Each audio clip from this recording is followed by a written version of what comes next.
Alright guys, so I'm going to show you guys how I recovered my account from extreme drawdown to 50K AQUAFUNDED account. But first, I want to show you guys day to day, week by week, how my thought process was and how I was viewing price action. So let's get into that. Alright, so you guys can see it's Monday. It's Monday right here. We're going to go through NQ, NASDAQ. What I was seeing is this. I'm looking at the highs and lows.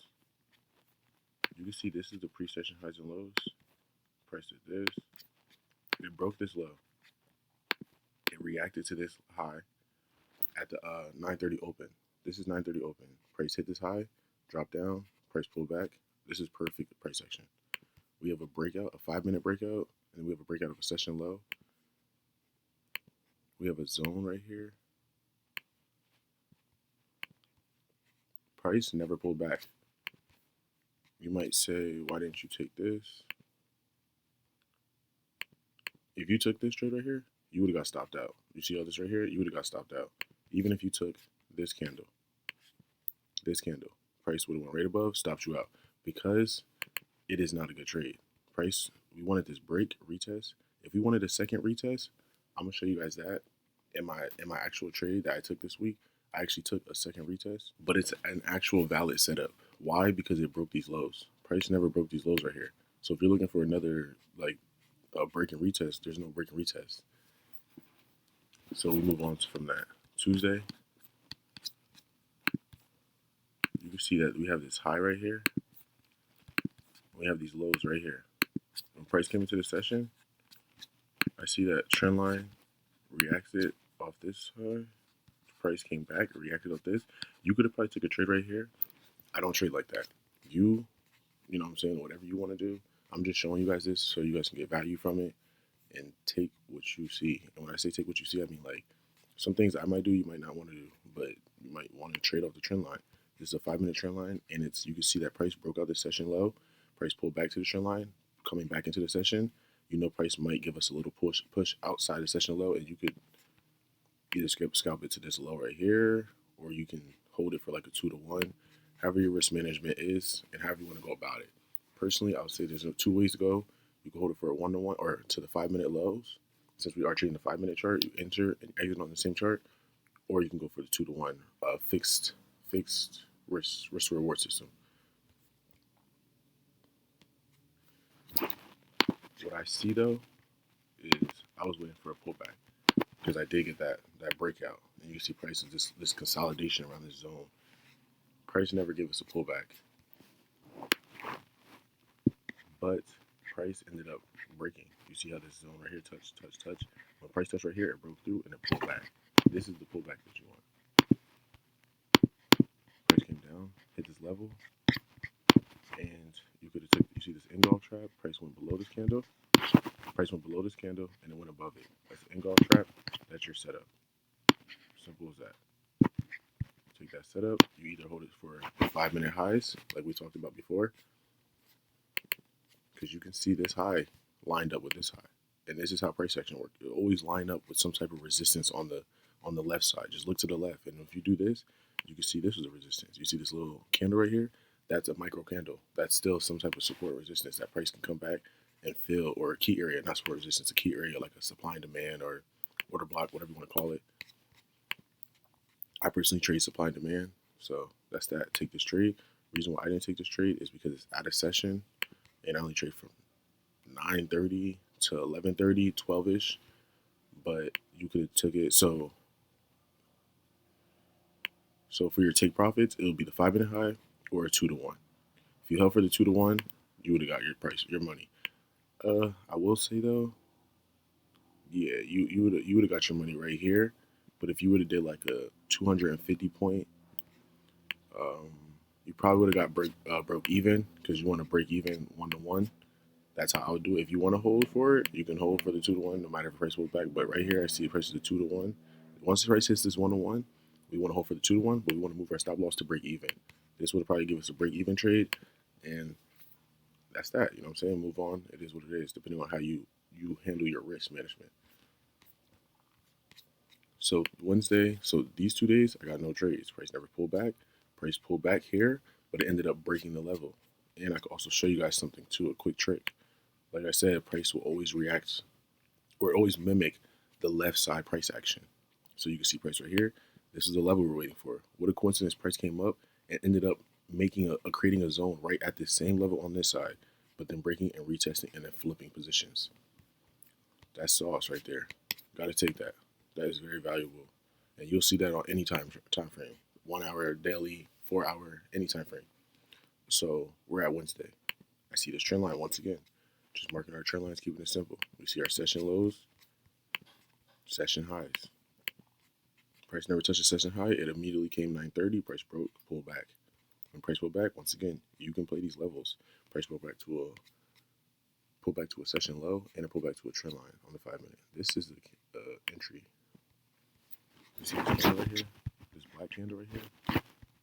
And you can see this white candle and then another white candle. Price never closed above this white candle. You can take this white candle and hold it to the lows. This would have been a valid trade. I don't trade like that. So for me, I was looking, and I was like, okay, when price did this, I knew it was pretty much over. So this is how I'm seeing it. Prices like this, price like this. So you can see prices in a rectangle. So for me, price this day, it just ranged. It just ranged. It was nothing to trade. Choppy, very choppy price action. Like I said, you could have took this trade and it would have worked out good, but that's not how I trade personally. I'm waiting for clean breakouts and retest. And that's just that. So move on to the next day. No trades for me. I will say you can see, oh, actually, let me show you guys something. Another out of session thing. You can see price made a zone right here, and it made a zone right here. Price never closed below this candle. This is the track setup. You probably might not understand it right now, but it went black, white, black. You could have took this candle as soon as it went above it. And once again, hold it for the 2 to 1 or for the 5 minute highs. Set your stop loss to break even at a 1 to 1 and do what you want to do. You know what I'm saying? Hold it. Get your money. Get paid. So that's that. But I obviously didn't take the trade once again because it's out of session hours. And just because you see this, don't mean it might look good. Like, oh, why aren't you trading? Why don't you just switch these times because it looks like it's working? That's not how it always is. Sometimes these if you make money at pre or at market open, you don't really want to trade after 12 because you just give it right back. More than not. So we move on to Wednesday. I had no trades Wednesday. We move on to Thursday. Sorry about that. So I see a breakout. Immediately I see a breakout. I see a wedge. Price wedge. It hit this low, and then it pushed. A very strong push outside of this.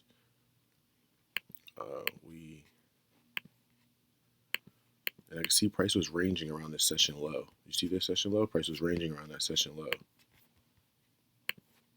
which gave a good sign that price might go up since it's acting choppy, like going up, going down, going up, but it wasn't giving us a strong push. Push right back up. We never got a good impulse for a retest. We never got an impulse, a retest down here. We never got a retest to our session low. So what I seen is price was doing this, never broke this candle, and never broke this red level and pushed higher and then give us that pullback. Ended up closing candle right on that level and then ended up making like a triple top. 1, 2, 3, a triple top. When you mark your line like this, depending on how you trade, like I said, depending on how you trade, you don't have to do this, but if you want, you can take this head. This is a top, a top. You can put your stop loss above this top and hold it to the low. Since you see that price is pushing up into the session low, and then it's giving a 5 minute trend line break. Remember, looking for those trend line breaks. This was another 5 minute trend line break to the upside. It never gave us the zone, so we see another trend line break, and we see a triple top giving us a reversal pattern. We know prices might go down it has a high probability to go down to the downside. Plus, it's already in a downtrend. This is an overall downtrend, but when you look at it like from this time frame, it looks like a range, which it is a range. It is a range. This is why you can play these tops and bottoms like this. You can take this to the high. This you can take it to the high. This you can take it to the low. Because look at it like this. You didn't do anything but play tops and bottoms. This is not bad trading. This is not like you can say, oh, it's counter trend trading. No, this is playing in a range. This is how you're supposed to trade a range. It's not like it's a strong trend and you're just trying to take the bottom or take the top and try to bring it all the way back down. No, this is a range. You're supposed to play the tops and bottoms. These are good entry points. and they're valid. You know what I'm saying? So if you want to trade like this, you can trade like this. Personally, I don't trade that. So for me, I didn't get my setup. I would need a breakout. I would need a retest to here. You know what I'm saying? Once I get this break, I need a retest. But that's an aggressive way you can play this, is by taking this reversal pattern, the head of the pattern. Just like a head and shoulders pattern. You want that break retest, but somebody might just take that head of the shoulder or the head of the head and shoulder and just put their stop loss above the head and the shoulder. But I don't like that because it gives it too wide of a stop loss. So if you want tight stops, you should wait for that retest. And that's what I will say, is to wait for that retest, especially if you want the tight stop losses. So on this day, Thursday, we got no trades. That's cool. You know what I'm saying? That's cool. You obviously see that there are trades, though. You know what I'm saying? And that's what I want to show you guys, most importantly, that there are trades. So depending on your trading style, personally, I don't mind not having trades. So that's that. I know some of you guys might want to have trades more than not. So this is how you have to trade. And just know that just because you have more trades don't mean you're making more profit at all. Because I'm targeting 2, 3, 4R because I'm trying to get a lower time frame, trying to get very precise entries.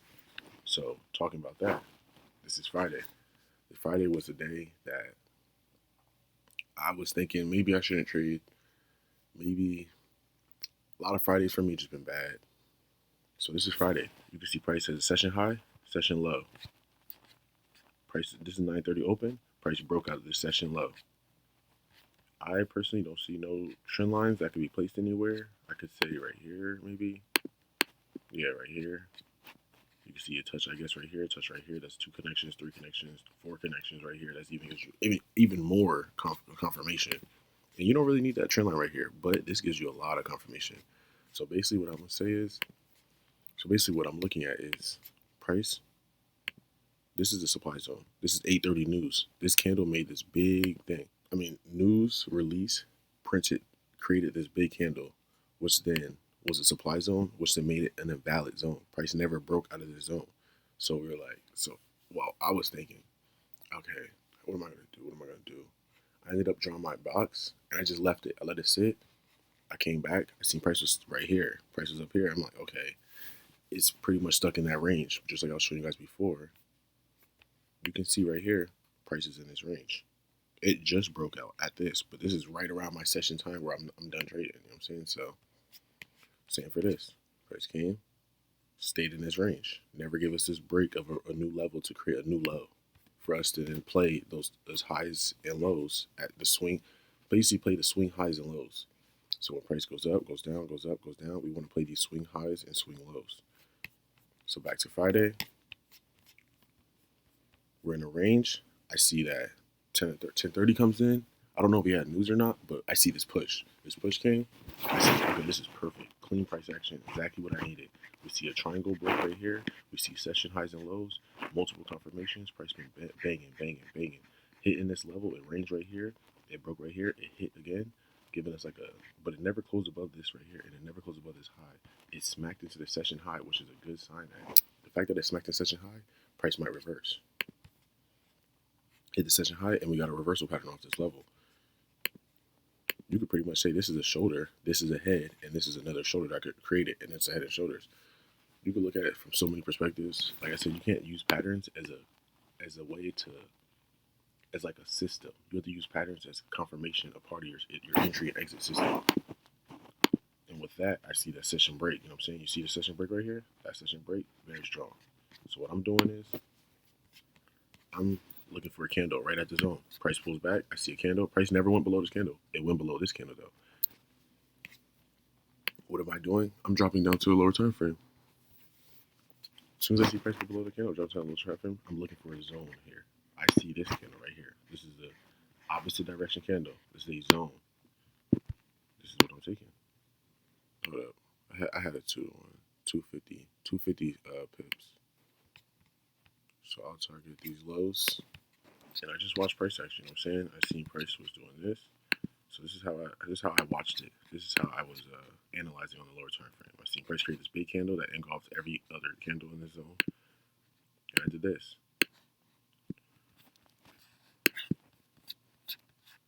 So I seen this. I was waiting. You know what I'm saying? Right here, I was getting suspect. I seen price pull back up. I was definitely getting suspect. But then price ended up giving us this candle right here. Once it gave us this breakout candle, I was pretty much like, okay, this is looking good. You know what I'm saying? This is looking good. So you guys will see my trade right on the screen. You should see my trade on the screen. So what I want to talk about is this week we had no trades for 4 days. That gave me like a sense of FOMO. I won't lie, I get a sense of FOMO, like a fear of missing out. Want to kind of like hop in. Like I just showed you all those setups that you could have took. Those are the same setups I could have took. You know what I'm saying? I know those strategies that I could implement, but I don't want to implement those in my account that I'm only using for breakouts. You know what I'm saying? This is my breakout account. I'm not going to switch it over and just start chasing the money. Instead of chasing the money, just using the skill. You know what I'm saying? I'm just strictly on price action, not thinking about the money, strictly on price action. Because when you're strictly on price action, you will adopt the skill of patience. Patience is how I was able to do this. Patience allowed me to not take these trades, not take a trade here. I could easily force this setup because that's the main thing about trading. You know what I'm saying? Losing streaks and knowing how to handle it and how to adapt. That's why I don't try to just get in every trade in anything and trade every condition in any condition. And so I keep a streak plan. So that's pretty much all I want to talk to you guys about. I want to just let you guys know that last trait is patience. Patience is something you must adapt, something that you must learn, and you can learn it through the power of letting go. If you learn how to let go of things, you'll be able to let go of that need to make money. And by letting go, you might have to adopt something else. Like you might have to add something in to let go of something else, which means either add another income source so you're not chasing money and you could just relax and trade. You know what I'm saying? That's personally how I trade. So I'm saying, so me having other income sources helps a lot with my trading. I don't know what I would do if I didn't I'd probably be, I don't know, I'd just be thinking about the money a lot too. I just don't need to think about the money. So that helps a lot. Like obviously at this point though, I will say with me having other income sources, I have understood what not thinking about the money does for me. So now if I were to like cut my sources of income and strictly trade full time, I would probably be able to do it because I know it's a skill. You know what I'm saying? I love waiting for this because I want to win. If you don't want to wait, you don't truly want to win. You know what I'm saying? That's a fear of success. You fear success, and that's not bad. It's bad in the sense of what you want for your goals, but it's not bad in the sense of we all have our own flaws. You know what I'm saying? We all come from different backgrounds and different places where we have brought different baggage to the markets. So we have different things that we got to fix within ourselves. You know what I'm saying? I had to fix like this revenge type of thing. I used to revenge a lot. And now you see I only took one trade this week. So that's the power of letting go and the power of patience. You know what I'm saying? Two things I never had. I won't lie to you. Two things I didn't have it to the extent I have it now. You know what I'm saying? That from that trading rebirthed me basically. Yeah, so that's all I want to talk to you guys about. If you guys got any value, comment down below, like and subscribe. I'll see you guys in the next video. Appreciate you guys.